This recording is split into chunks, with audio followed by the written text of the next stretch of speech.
Hello viewers, welcome to our channel. నేను చరణ్ పరిమి. తాజాగా పవన్ కళ్యాణ్ నిర్ణయాలకి అడ్డు చెబుతున్న చిరంజీవి అనిపిస్తుంది. ఎందుకంటే కొన్ని వార్తలు చిరంజీవి గారికి ఏపీ గవర్నమెంట్లో ఒక ప్రత్యేకమైన కీలక పదవులు, కీలక బాధ్యతలు అప్పగించాలని పవన్ కళ్యాణ్, చంద్రబాబు ఆలోచిస్తున్నట్టుగా తెలుస్తుంది. అయితే ఈ విషయంలో చిరంజీవి ఎలాంటి నిర్ణయం తీసుకోబోతున్నారు, అసలు వీళ్ళు చిరంజీవి గారికి ఒక పదవి ఇవ్వాలని చెప్పేసి వీళ్ళు ఎందుకు అనుకుంటున్నారు ఏంటనేది ఒకసారి గమనిస్తే, గతంలో ఎప్పుడైతే రాష్ట్రం చీలిపోయిందో, రెండు రాష్ట్రాల విభజన జరిగిందో, ఆ తర్వాత సినిమా ఇండస్ట్రీ పూర్తిగా తెలంగాణకే పరిమితం అయిపోయింది. తెలంగాణకే, హైదరాబాద్కి పరిమితమైంది. స్టూడియోలు కూడా దాదాపు అన్ని స్టూడియోలు హైదరాబాద్లోనే ఉన్నాయి.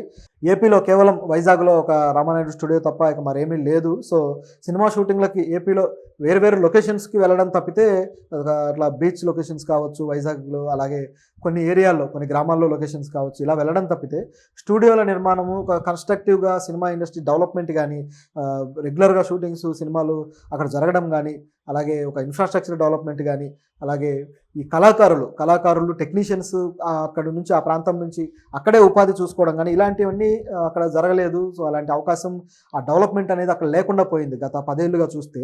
అయితే ఇప్పుడు దానికి ఒక అవకాశం ఏర్పాటు చేద్దాము, సినిమా ఇండస్ట్రీని ఇక్కడ డెవలప్ చేద్దాము ఏపీలో అని చెప్పేసి చంద్రబాబు, పవన్ కళ్యాణ్ ఆలోచిస్తున్నారు. సో పవన్ కళ్యాణ్ ఎలాగూ దీనికి అనుకూలంగానే ఉంటాడు కాబట్టి, సో ఇది దాదాపు కన్ఫర్మ్ అయినట్టే ఇక్కడ డెవలప్ చేయడానికి. గతంలో కూడా ఈ వైఎస్ఆర్సీపీ గవర్నమెంట్లో జగన్ కూడా ఏపీకి రండి మీరు అని చెప్పేసి ఆహ్వానించడము. అయితే ఆయన కొన్ని ఇబ్బందులు పెట్టడం వల్ల సినిమా ఇండస్ట్రీ వాళ్ళని వీళ్ళు వెనకడుగు వేశారు. ఆయన టికెట్ రేట్ల విషయంలో కావచ్చు, రకరకాల ఇబ్బందులు క్రియేట్ చేసి చాలా దెబ్బతీయడం వల్ల వీళ్ళు ఇంకా ఆలోచన చేయలేకపోయారు. ఆయన వైజాగ్లో నేను స్టూడియోలు కట్టుకోవడానికి నేను స్థలాలు ఇస్తాను, మీరు రండి, మీరు స్టూడియోలు కట్టండి, ఇక్కడ అభివృద్ధి చేయండి అని చెప్పేసి ఆయన చెప్పడం జరిగింది. అంటే ఆయన ఉద్దేశం వైజాగ్ని ఒక రాజధానిగా చూపించడం కోసం ఇలాంటి భారీ నిర్మాణాలు, సినిమా ఇండస్ట్రీ ఏర్పాటు, అలాగే సినిమా కార్మికుల ఉపాధి, ఇదంతా కూడా ఈ ఏరియాలో క్రియేట్ అయితే ఇది ఒక రాజధానిగా ఇది కనిపిస్తుంది అనేది ఆయన ఆలోచన. కానీ దానికి వీళ్ళు మొగ్గు చూపలేదు. సో ఎందుకు మొగ్గు చూపలేదనే తెలిసిందే, ఎందుకంటే ఆయన ప్రణాళికలు కొంచెం డిఫరెంట్గా ఉండటం వల్ల. అయితే ఆయన కొన్ని రూమర్స్ కూడా వచ్చాయి, ఆయనతో వైఎస్ఆర్ సంబంధించిన సినిమాలు ఏవైతే ఉన్నాయో, ఆ సినిమా యాత్ర కావచ్చు, అలాగే యాత్ర 2 కావచ్చు, ఈ సినిమాలు చేసిన డైరెక్టర్లకి వీళ్ళు అవకాశం ఇచ్చారు వైజాగ్లో స్టూడియో డెవలప్ చేసుకోవడానికి, కొన్ని స్థలాలు వీళ్ళకి ఇస్తున్నారంటూ కొన్ని వార్తలు కూడా వచ్చాయి. మరి ఆ తర్వాత ఆ వార్తలు ఏమయ్యాయో తెలియదు. ఇప్పుడు ఆ గవర్నమెంట్ కూడా మారిపోయింది కాబట్టి మరి ఆ ప్రణాళికలు ఎక్కడ దాకా వెళ్ళాయి, అది నిజమా కాదా అనేది కూడా క్లారిటీ లేదు. అయితే ఇప్పుడు ఆంధ్రప్రదేశ్లో పవన్ కళ్యాణ్ కొత్తగా కొన్ని నిర్ణయాలు తీసుకుంటున్నారని చెప్పి తెలుస్తుంది. అదేంటంటే, ఈయన ఏపీలో డెవలప్ చేయడం కోసం చిరంజీవిని రంగంలోకి దించితే, చిరంజీవి గారు కానీ వస్తే ఈ డెవలప్మెంట్ త్వరగా జరుగుతుంది, ఈ సినిమా ఇండస్ట్రీకి సంబంధించిన డెవలప్మెంట్ అనేది ఇప్పుడు వీళ్ళ ఆలోచన అనమాట. ఎందుకంటే ఎవరో ఒకరు ఇనిషియేటివ్ తీసుకోవాలి, దానికి ఒక సూత్రధారిగా, దానికి ఒక కీలకమైన ఫౌండర్ లాగా నిలబడి దాన్ని డెవలప్ చేయాల్సిన పరిస్థితి ఉంటుందన్నమాట. ఇది ఒక పెద్ద ప్రణాళిక లాంటిది. అమరావతి నిర్మాణం ఎలాంటిదో, ఒక ఇండస్ట్రీని డెవలప్ చేయడం కూడా అలాంటిదే, ఆషామాషి వ్యవహారం ఏమీ కాదు. సో పవన్ కళ్యాణ్ గారు ముఖ్యంగా చంద్రబాబు నాయుడు గారికి ఈ విషయం తెలియజేసి, చంద్రబాబు నాయుడు గారు కూడా సరే అని చెప్పేసి వీళ్ళు ఈయనకు ఒక పదవి ఇచ్చి, ఆ పదవి ద్వారా చేయాలని చెప్పి ఆలోచిస్తున్నారు. ఎందుకంటే ఒక పదవి ఏది లేకపోతే ఆయన ఈ బాధ్యతలు నిర్మాణాత్మకంగా చేయడానికి అవకాశం ఉండదు. సో ఆయన ఏదైనా సరే తన ప్రణాళికలను ప్రభుత్వానికి తెలియజేసి, దానికి కావాల్సిన నిధులు కావచ్చు, దానికి కావాల్సిన ఏవైనా సరే రాబట్టుకునే అనుమతులు కావచ్చు, అవకాశం తక్కువగా ఉంటుంది. ఒక పదవిలో ఉంటే అవన్నీ ఈజీ అవుతాయి అన్నమాట. సో అందువల్ల ఈయన ఒక పదవిలో ఉంచాలి అనేది వీళ్ళ ఆలోచన. పదవి ఇచ్చి ఆ పదవి ద్వారా చేయించాలనేది. నిజానికి చిరంజీవి గారికి ఈ పదవులు ఈ తరహాలో కొత్త ఏమీ కాదు. గతంలో ప్రజారాజ్యం పార్టీ పెట్టిన తర్వాత, ఆ పార్టీని కాంగ్రెస్లో విలీనం చేసిన తర్వాత ఆయన పర్యాటక శాఖకి సహాయ మంత్రిగా కూడా చేశాడు. పర్యాటక శాఖ సహాయ మంత్రిగా ఆయన నిజానికి మన దేశానికి అప్పటికి పర్యాటక శాఖలో మనకున్న ఆదాయం కేవలం 1.5% ఆర్ 2% మధ్యలోనే ఉండేది, చాలా తక్కువ. సో ఇంత తక్కువ పర్యాటక శాఖ ఆదాయం ఉన్న టైంలో చిరంజీవి గారు వచ్చి ఆ జపాన్, జర్మనీ ఇలాంటి కొంతమంది ప్రతినిధులతో ఆయన మీటింగ్స్ ఏర్పాటు చేసుకొని ఆ పర్యాటక శాఖను డెవలప్ చేయడానికి ఆయన కొన్ని చర్యలు కూడా తీసుకున్నారు. అండ్ ఆయన ఇండస్ట్రీ పరంగా ఆయన ఎన్నో దేశాలు తిరిగాడు కాబట్టి, ఎన్నో దేశాల్లో ఈ పర్యాటక శాఖ, దానికి సంబంధించిన విషయాలన్నీ ఆయన కొద్దిగా గొప్ప అవగాహన ఉంది కాబట్టి, అంటే ఆయన వీళ్ళు వెళ్ళేది కూడా, షూటింగ్స్కి వెళ్ళేది కూడా ఈ పర్యాటక స్థలాలకే వెళ్తారు కాబట్టి వీళ్ళకి ఆ అవగాహన బేసిక్గా ఉంటుంది కాబట్టి అలాంటి అనుభవాన్ని అందులో పెట్టడం జరిగింది.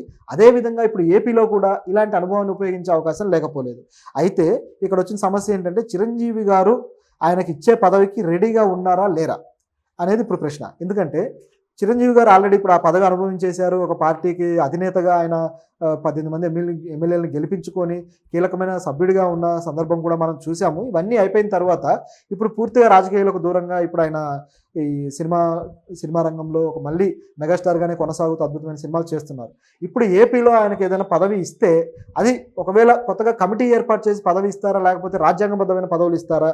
లైక్ ఒక ఎమ్మెల్సీ లాంటిదో లేకపోతే ఒక ఎంచుకొని అలా ఇస్తారా? లేకపోతే కొత్తగా ఒకటి క్రియేట్ చేసి ఇస్తారా?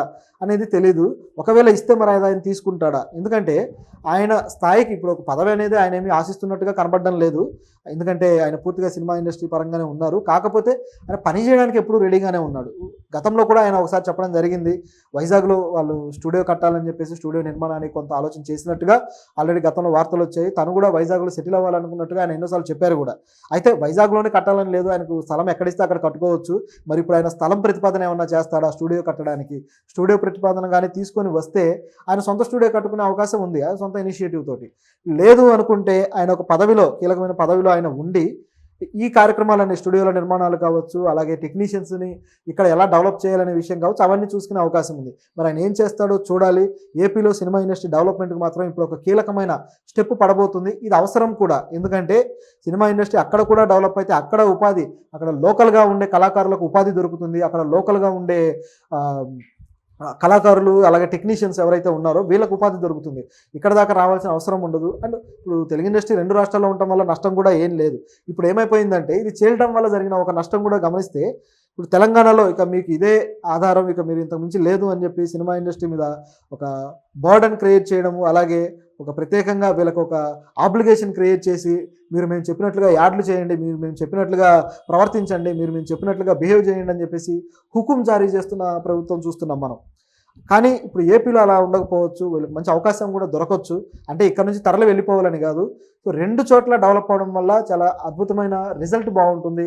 ఎక్కువ సినిమాలు ఇంకా వస్తాయి. కార్మికులకు ఉపాధి దొరుకుతుంది. సో ఇది